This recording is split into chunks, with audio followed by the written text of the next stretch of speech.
Perjalanan kami ke Banggai Laut telah mencapai Salakan. Merupakan pusat dari Kabupaten Banggai Kepulauan, Pelabuhan Salakan sendiri memang masih dalam proses pembangunan. Karena itulah, kami harus menuju Desa Tobing, di mana warga biasanya menyeberang ke Banggai Laut.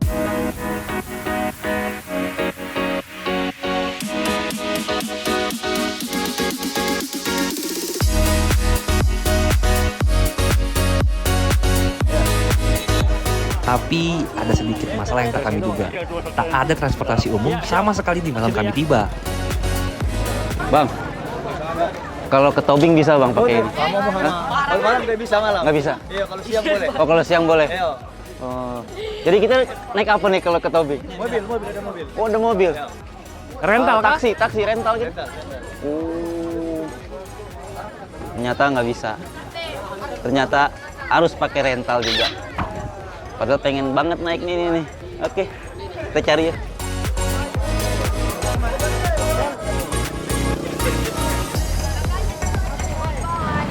Nah, karena kita harus naik rental nih, akhirnya kita naik rental. Ini per orang harganya kalau siang 80.000, kalau malam 100.000. Kita langsung mau ke Desa Tobing untuk naik speedboat nanti nyebrang ke Banggai Laut. Let's go. Oke. Dari pelabuhan ke Desa Tobing, perjalanan memakan waktu sekitar 30 menit. Di sini, kami menumpang speedboat ke Banggai Laut dengan tarif Rp100.000 per orang. Jika dihitung secara waktu, menuju Banggai Laut dengan cara mengecer kapal dari pulau ke pulau bisa menghemat waktu minimal 3 jam. Tapi, opsi ini membuat ongkos yang kami keluarkan menjadi lebih banyak, sekitar Rp200.000. Akhirnya, selama 6 jam perjalanan dari Luwuk, kami sampai di Banggai Laut. Akhirnya sampai juga. Akhirnya sampai juga. Setelah perjalanan panjang di seharian, kita naik apa aja Mas Jang? Dari naik pesawat, naik kapal, naik mobil, naik speed lagi. Sampai akhirnya kita sampai di Banggai Laut. Cuma karena sampainya malam nih, kayaknya kita butuh istirahat dulu ya. Kita besok pagi baru explore pantai-pantai indah di Banggai Laut. Sekarang kita mau ngapain Mas Jang? Tidur dulu. Salah satu keistimewaan Banggai Laut adalah keaslian alamnya yang masih terjaga. Banyak pulau-pulau kecil di wilayah ini yang belum terekspos, baik dari pantai hingga resort atau penginapan. Ini aja bilang apa? Hampir 70% wilayah Kabupaten Banggai Laut diisi oleh perairan.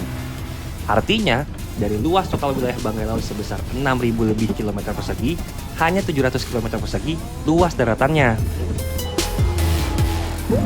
Hai, selamat pagi. Ini apa nih Mas nih? Ini salah satu peninggalan sejarah juga nih. Itu salah satu dulu kerajaan Banggai. Jadi dulu di sini ya ada kerajaan Banggai Laut ya. Dan sekarang kita mau explore nih alamnya, karena kan Banggai Laut terkenal sama alamnya. Kita mau ke pantai mana nih Mas? Pantai apa? Oyama. Salah satu destinasi favoritnya di Banggai Laut di Pantai Oyama. Terus juga kita mau ke Tanjung Undul Pasir Putih. Sekarang kita mau ke sana, mau menikmati alam dari Banggai Laut. Let's go. Kita jalan. Destinasi kami yang pertama ialah Pantai Oyama. Dari Kecamatan Banggai, kami harus mencapai Desa Lokotoy yang berjarak kurang lebih setengah jam. Kita bisa menyewa mobil ataupun motor karena belum ada angkutan umum yang reguler. Karena terletak di semenanjung, satu-satunya cara mencapai Pantai Oyama adalah naik perahu dari pelabuhan Lokotoy. Dia populer di sana.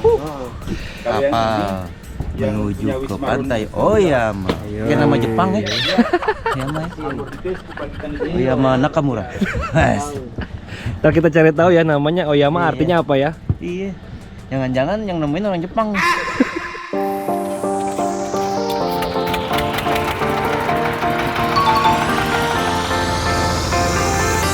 Warga Desa Lokotoy sendiri biasa menyewakan perahunya, seiring berkembangnya wisata di Banggai Laut. Jarak pelabuhan Lokotoy ke Pantai Oyama yang hanya 15 menit seolah sangatlah kurang, mengingat pemandangan luar biasa yang kami lihat. Tetapi, begitu sampai di Pantai Oyama, mata kami semakin terbuka akan keindahan Banggai Laut. Wah. Keren banget bro. Lari cuy. Gak banget ini putih banget. Ini private beach cuy. Nggak ada pengunjung.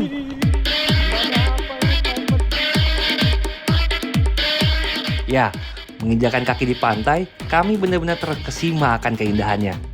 Air lautnya yang berwarna hijau toska menandakan betapa jernihnya lautan di sekitar Banggai Laut.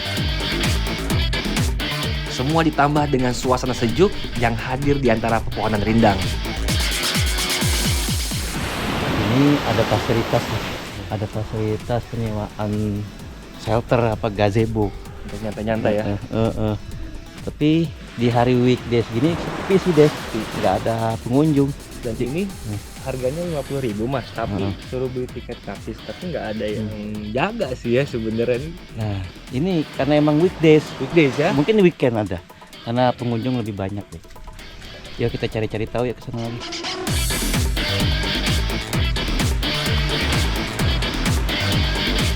Nah ini di sini fasilitasnya memang masih butuh perbaikan ya, karena ini salah satu hidden gem lah, surga yang tersembunyi di Sulawesi Tengah nih.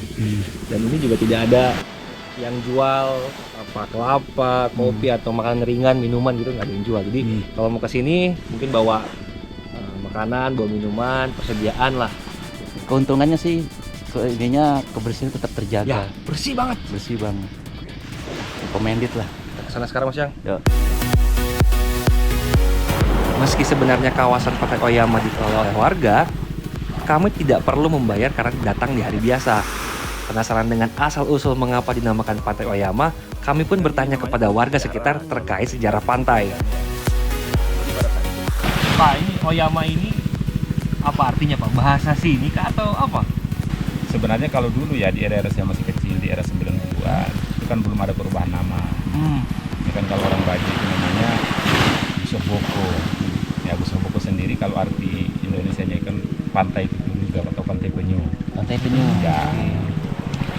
Nah, jadi munculnya Oyama ini saya kurang tahu, mungkin apakah kajian atau kesepakatan dari Pemda kemudian dengan pemerintah Desa Lokoto yang kemudian menyebabkan kalau ini sudah Oyama. Kira-kira di era-era 2012 lah. Itu gara-gara apa tuh? Ada pejabat ya kan waktu itu pelaksana tugas Hidayat Lama Karate yang pada saat itu juga membuat bangunan ini yang tua pertama. Ya mungkin setelah saat itu saya dengar juga sudah berubah. Jadi menurut cerita yang berkembang dari Lokotoy, ada satu petinggi perusahaan, mungkin direktur atau apalah ya waktu itu, namanya Mr. Oyama. Oh bener kan? Iya. Tak hanya kawasan pantai yang cantik, Banggai Laut juga punya keindahan bawah laut yang memukau.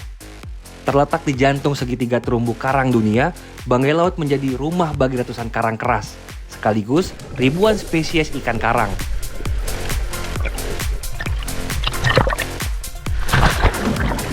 Tetapi keindahan ini bisa berakhir cepat jika tak dibarengi oleh upaya konservasi sekaligus edukasi.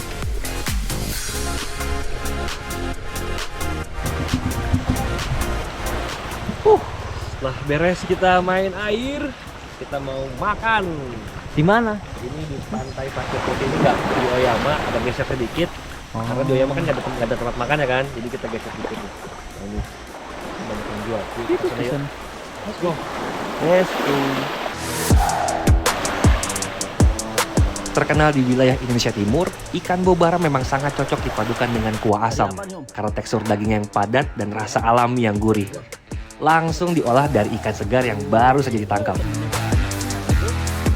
Kelezatan kuah asam ikan bobara semakin paripurna dengan hadirnya sambal dabu-dabu.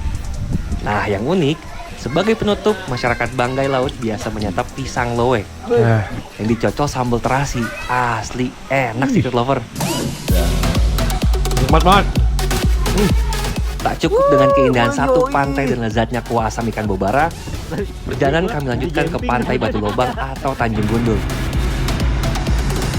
Menjadi salah satu ikon wisata Banggai Laut, batuan karang besar yang membentuk lengkungan alami ini mirip seperti pantai Karangbulong yang ada di Banten. Laut jernih dengan gradasi biru toska berhiaskan kerikil putih halus di tepi pantai menjadi pemandangan yang tak bisa didapatkan di tempat lain.